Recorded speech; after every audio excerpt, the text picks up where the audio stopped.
večeras u Ljubljani gospodarsko rastavišće. Ja kažem, da li ću pravilno izgovoriti ovo S izgleda? Tako je.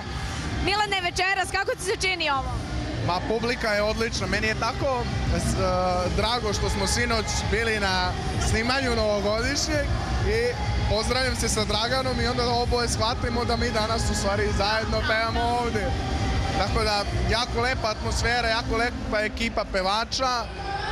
Već su ovdje počeli, vidim da je dosta ljudi onako veselo i ja jedno čekam da izađem na binu, da vidim kako su naučili i nove pesme sa novog albuma, tako da, eto, ovo mi je test da vidimo kako Ljubljana diše. Jeste. Reci šta? Tako, jer samo ko je tebi, te lepe kad se stidi. Hoćemo li na usne stavim mi ruku, da ne mi se, kada poletim za tobom, nemo da pogine. I reci da voliš me i ti, jer samo ko je tebi, te lepe kad se stidi.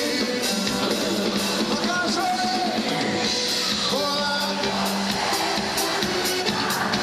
da svi će te prodati, ostaviti, a sebi se izvinjavaj, što mene ne tebe tu neće biti. Od mene se odvikavaj, neću ti doći ni na polubiš, a teo sam da volim te i onda kad ostaniš i poručiš se.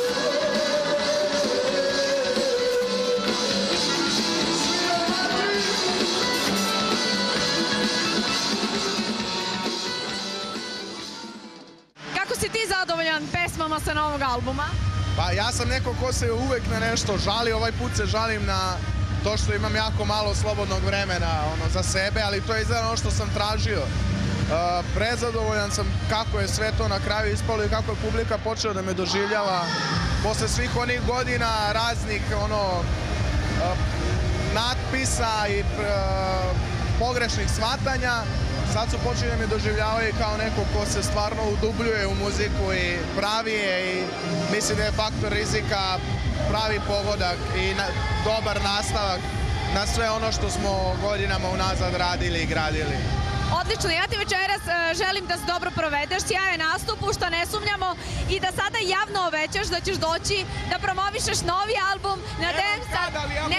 Ne, moraš, DMSAT televizija te očekuje, novi album. Obavezno u promociju, moramo otpevati sve pesme.